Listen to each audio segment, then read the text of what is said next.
जय श्री हरि, जय श्री कल्की माधव, जय श्री जगन्नाथ। आज बहुत ही महत्वपूर्ण वीडियो आपके लिए लेकर के आए हैं। देखिए ये मेरे व्यक्तिगत अनुभव और मेरी साधना के अनुभव से जुड़ी हुई वीडियो है। और इसमें जैसा कि आप जानते हैं, मैं कल्की भगवान का, नारायण का भक्त हूँ और उनकी साधना किया करता हूँ।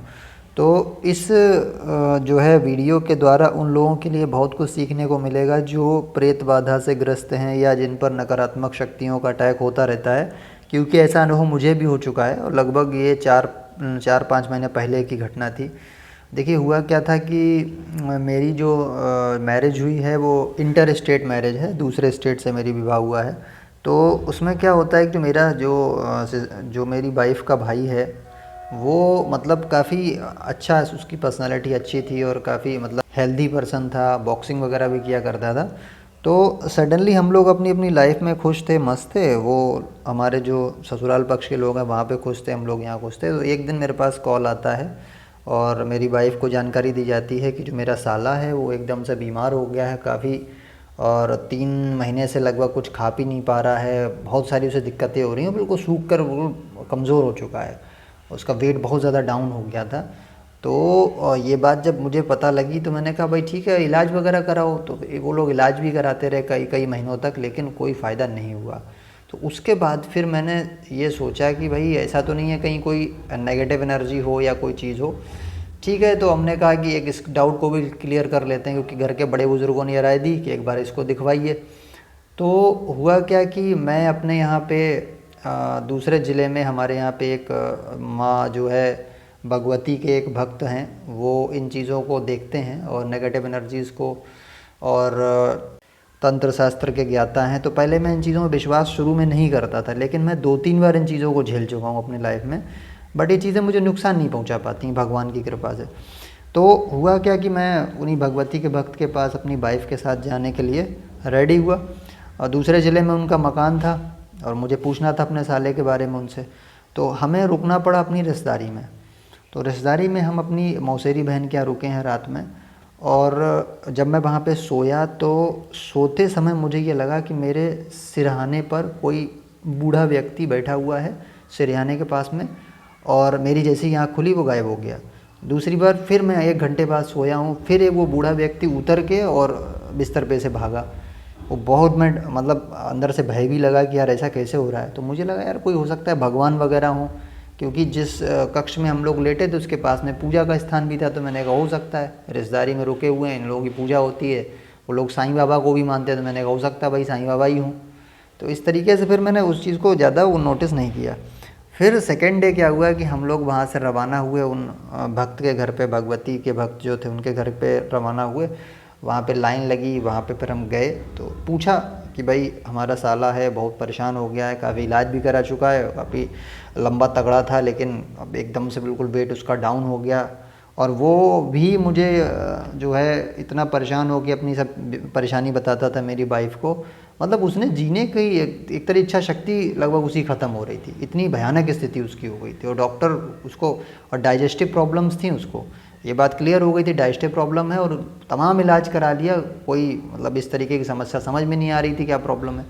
बट जो है भूख ना लगना, अंदर से बेचैनी रहना, और जो है उसका पाचन तंत्र बिल्कुल पूरे तरीके से ख़त्म हो जाना। तो हुआ क्या कि भाई हम लोग जब भगवती के दरबार में पहुँचे तो उन्होंने ये बताया कि देखिए इनके ऊपर जो है तांत्रिक क्रिया कराई हुई है और इनके ऊपर कोई आसुरी शक्ति छोड़ी गई है। तो इनको आप जो है इनका एक उन्होंने प्रोसीजर पूरा बताया कि उस आसुरी शक्ति को किस प्रकार से हटाया जाएगा। तो वो प्रोसीजर हमने कहा ठीक है भाई करवा देंगे, एक बार ये भी करवा के देख लेते हैं, क्योंकि इकलौता साला है और काफ़ी टेंशन की बात थी दोनों पक्षों के लिए, हमारे घर और ससुराल पक्ष के लिए। तो उन्होंने जो क्रिया बताई और जो उन्होंने विभूति वगैरह दी भगवान की और सब चीज़ें की। तो फिर मैं उसके बाद नेक्स्ट मंथ में अपने ससुराल गया अपनी वाइफ़ के साथ में। तो वहाँ पे भी फिर जो प्रोसीजर था उसके फॉलो के लिए हमको एक और दूसरा तांत्रिक ढूंढना पड़ा। वहाँ पे कोई तांत्रिक बैठते थे, हालांकि वो भी भगवान के ही भक्त थे। वो ऐसे नहीं कि मतलब जैसे ये खोपड़ी ओपड़ी रख लेते हैं, इस टाइप के तांत्रिकों के पास मैं जाता ही नहीं हूँ। कोई अगर हनुमान जी का भक्त है या कोई भगवान नारायण का भक्त है, भगवती का भक्त है, मैं मोस्टली ऐसे ही लोगों पर ट्रस्ट करता हूँ, वो जो भी क्रियाएं बता देते हैं वास्तुशास्त्र का जो भी है, एक बार मैं उनको सोचता हूँ कि ठीक है चलो भगवान का भक्त है, कुछ ना कुछ अच्छा ही बताएगा। तो वहाँ पे भी एक भक्त थे, फिर उनको उस प्रोसीजर को पूरा करने के लिए हम लोगों ने कांटेक्ट किया। फिर हम लोग अपने साले को उनके यहाँ लेके पहुँचे। तो हुआ क्या कि भाई, तो उन्होंने मेरे साले का चेहरा देखकर और उसका जो कदकाठी देखकर पूरा एनालाइज कर लिया, माथा वाथा देखकर उन्होंने बता दिया कि ऐसा है, इसके ऊपर तांत्रिक की क्रिया के द्वारा जिन्न को छोड़ा गया, मुस्लिम जिन्न को छोड़ा गया है और वो इसको ख़त्म करके मानेगा। इतनी भयानक इस पे वो आपदा आई हुई है। और तो उन्होंने बताया कि इसके तलवे के नीचे से मिट्टी ले करके इस पर तांत्रिक क्रिया कराई गई है और इसको हम सही करेंगे, उसका एक पूरा प्रोसीजर है। और जो प्रोसीजर हमें हमारे उन्होंने बताया था भगवती के भक्त ने, सेम प्रोसीजर उन्होंने भी अप्लाई करके उसका जो भी था काम कर दिया पूरा, यानी नेगेटिव एनर्जी को हटाने के लिए पूरा कार्य उन्होंने किया। फिर उसके बाद हम लोग घर आ गए। अच्छा, ऐसे लोग मांगते कुछ नहीं है, सबसे बड़ी चीज़ ये, ऐसे जो भी लोग होते हैं जो भक्त होते हैं भगवान के, नेगेटिव एनर्जीज़ को हटाने का दावा करते हैं, अगर वो कुछ मांग नहीं रहे अपने मुख से तब तो ठीक है भाई। तो मैं दोनों जगह गया, वहाँ पे कुछ मुझसे डिमांड नहीं की गई, तो मैंने कहा ठीक है यार, सही लोग हैं, ये भी करके देख लेते हैं। तो वो प्रोसीजर हम करवा के जब घर पे लौटे हैं, वो उसके बाद ये घटना असली शुरू होती है। तो वो जो आसुरी शक्ति थी एक्चुअली, वो इतना मुझसे वो हो गया, रुष्ट हो गया। और उसी नाइट में घर पे सोया, मेरी वाइफ सो रही थी, हम लोग, तो वो क्या हुआ कि रात के लगभग 1-1:30 बजे के टाइम पे वो एक जैसे बूढ़ा व्यक्ति होता है और उसकी आकृति किस टाइप से दिख रही थी मैं बताऊं आपको, जैसे एक हैरी पॉटर में पिक्चर आई थी, उसमें दम पिशाच दिखाए हुए हैं, वो उड़ते हैं हवा में, यानी मीन्स आगे का उनका धड़ रहता है, पीछे थोड़ा लंबे लंबे रहते हैं और उड़ते हैं हवा में उस तरीके से। तो वो क्या हुआ, अच्छा मुझे क्या होता है कि जब भी कोई आसुरी शक्ति मेरे ऊपर अटैक करने या मेरी फैमिली के मेंबर पर अटैक करने या मेरे आसपास आती तो मेरी तुरंत आँख खुल जाती रात में। ये मुझे जीवन में कई बार अनुभव हो चुके हैं क्योंकि साधक हूँ। तो उस दिन भी यही हुआ कि जिस दिन हम अपने साले को सही करा के लाए थे, उसी रात में उसने 1-1:30 बजे मुझ पर अटैक करने की कोशिश की। वो आया और जब वो आया तो मेरी एकदम आंखें खुल गई। तो वो क्या कर रहा था, बूढ़ा व्यक्ति और उसके पीछे जो पूरा साये टाइप का था, वो लंबा लंबा मेरे धड़ के मतलब मेरे शरीर के ऊपर वो झूल रहा था, इस तरीके से लहरा रहा था। तो भाई साहब मैंने खुली आंखों से उसका फेस देखा है, एकदम सूखा हुआ फेस, बूढ़ा सा मुरझाया हुआ फेस था। और सही बता रहा हूँ आपको, इतना भयभीत हो गया मैं। हालांकि भगवान का भक्त हूँ, डरना नहीं चाहिए, लेकिन फिर भी भाई साहब डर लग जाता है। और बहुत दहशत, उसके दाढ़ी वाड़ी थी। तो उसके बाद मैंने डर के मारे आंखें बंद कर ली। हालांकि साधक को डरना नहीं चाहिए, लेकिन फिर भी लग जाता है। एकदम से सडनली आपकी आँख खुले, आपके ऊपर कोई लहरा रहा है पूरी तरीके से, तो आप डर जाएंगे। तो फिर मेरी आंखें बंद हो गई और मैंने जो मंत्र वहाँ पे जपा है वो बहुत करामाती है। तो आपकी सॉल्यूशन समस्या का यही हो सकता है। कल एक कोई अरोरा करके हमारी वो हैं व्यूअर, उन्होंने भी क्वेश्चन पूछा था, इसलिए स्पेशली मैंने वीडियो बनाई। कुछ दिन पहले उन्होंने मुझसे पूछा था। तो जब वो मेरे ऊपर लहरा रहा था, मैं भयभीत हुआ, मैंने आंखें बंद की और ओम नाम का जाप किया।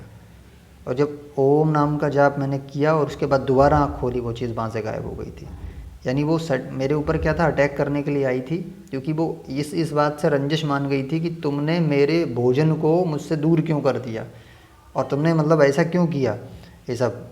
और वही जिन्न जो था वो वहाँ भी आया था, जहाँ मैं पहले भगवती के भक्त के यहाँ गया था अपने दूसरे ज़िले में, वहाँ भी वो पहुँचा था। मुझे बिल्कुल क्लियर हो गया, वही बुढ़ा व्यक्ति मेरे बार बार कनेक्ट हो रहा था मुझसे। अब आप समझिए दूसरे स्टेट में आके वो शक्ति परेशान करने चली आई थी जब हम लोग यहाँ थे, और वहाँ गए तो उसने डायरेक्टली अटैक कर दिया कि उसी घर में थे जहाँ पे कुछ वास कर रही थी चीज़।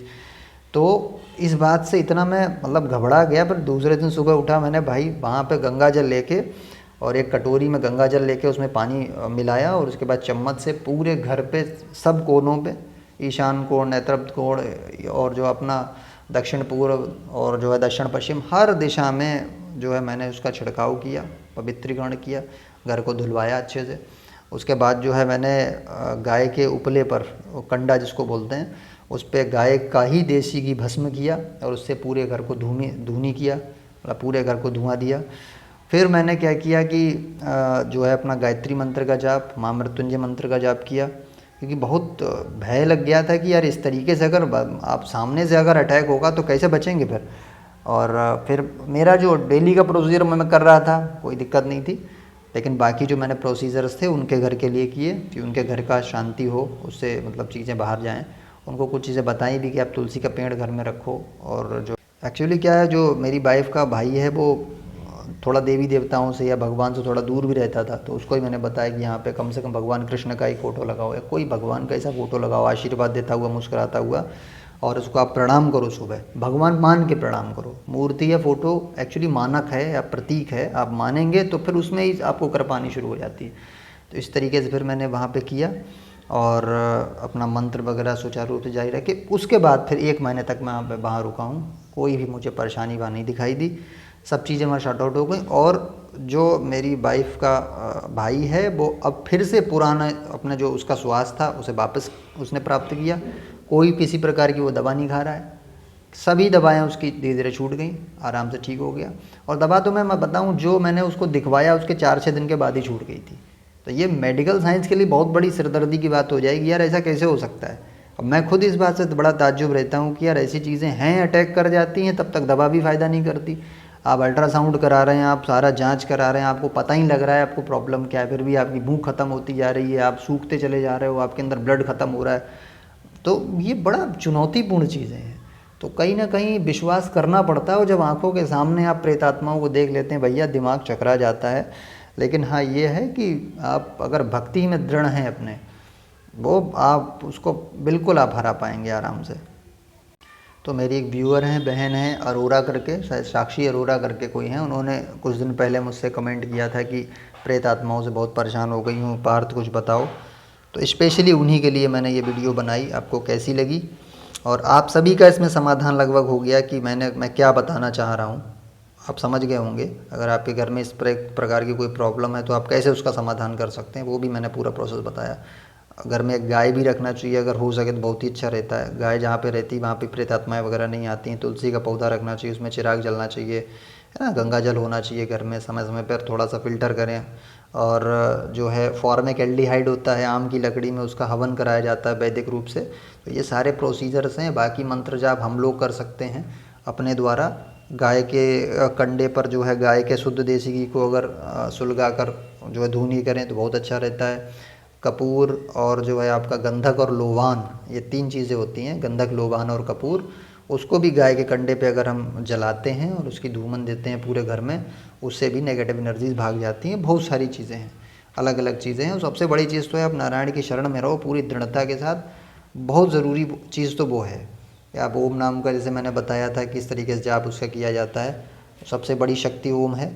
और बाकी जो चीज़ें हैं, अगर आपको पवित्रीकरण करना है घर का, साफ उसकी शुद्धता करनी है, तो इस तरीके से भी कर सकते हैं भाई। हवन बहुत अच्छी चीज़ होती है, वायुमंडल भी साफ होता है, गंगा जल बहुत पवित्र चीज़ है, तुलसी का पौधा बहुत, तो इसमें कोई दिक्कत नहीं है, आप आराम से रख सकते हो। अच्छा, कुछ लोग इसको अंधविश्वास भी मानते हैं कि भाई ये भूत प्रेत वगैरह कुछ नहीं होता। तो मैं आपको बता दूं, गरुड़ पुराण में एक पूरा जिक्र आया है कि नारद जी एक जंगल से गुजर रहे हैं, तो वहाँ प्रेत एक बैठा रो रहा है, तो उससे पूछते हैं भाई क्या बात है।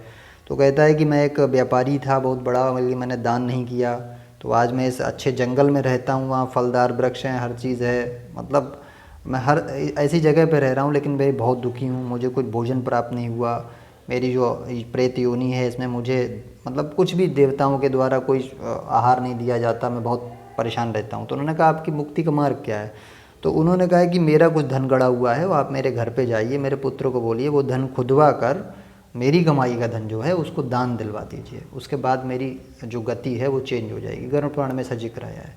तो ऐसा नहीं कि होता नहीं है, अगर हमारे शास्त्रों में लिखा है और वेद व्यास जी ने लिखा है तो झूठ नहीं होता, होता सब कुछ है। और दूसरी बात देखिए, क्या ये दुख आते क्यों हैं, प्रेत आत्माओं का बाधा भी क्यों लगती है, ये भी हमारे प्रारब्ध में लिखा हुआ होता है। जैसे हमारी हत्या की जाएगी, हमारे ऊपर अटैक होंगे, हमारे ऊपर हमें मारा काटा जाएगा, हमारी चोरी हो जाएगी, और मतलब बहुत सारी जो घटनाएं जीवन में अकस्मात होती हैं, ये सब लिखा हुआ होता है। उसमें प्रेत बाधा भी एक प्रकार की बाधा है, आपको पता ही नहीं लगेगा हुआ क्या है, बट हो जाएगा। तो इस प्रकार की प्रारब्ध की बाधा को आप सिर्फ जो है नारायण नाम से और आपकी भक्ति भावना से और घर के शुद्धिकरण से, शुद्धिकरण बहुत आवश्यक है। घर अगर शुद्ध नहीं होगा, नेगेटिव एनर्जीज़ का वास उसमें रहेगा हमेशा, बहुत सारी चीज़ें रहेंगी। अगर आप हमारे चैनल पर अगर नए भी आए हो तो आप हमारे व्हाट्सअप ग्रुप में जुड़ो, मैं उसमें ऐसे उपाय बताता हूँ, जिससे आपका घर पवित्र रहे, नेगेटिव एनर्जीज़ दूर रहें, बहुत सारे ऐसे काम हैं जो नेगेटिव एनर्जी उसको बढ़ावा देते हैं, वो आप ना करें। तो आशा करते हैं आपको वीडियो अच्छी लगी होगी। आपके क्वेश्चंस का आंसर भी था और मेरा अनुभव भी था। अगर वीडियो पसंद आई तो वीडियो को लाइक करिए, और अगर आप चैनल पर नए हैं तो चैनल को प्लीज़ सब्सक्राइब करिए। हम आपके लिए ज्ञान योग, भक्ति योग, कर्म योग की ऐसी वीडियोज़ लाते रहते हैं और आगे लाते रहेंगे।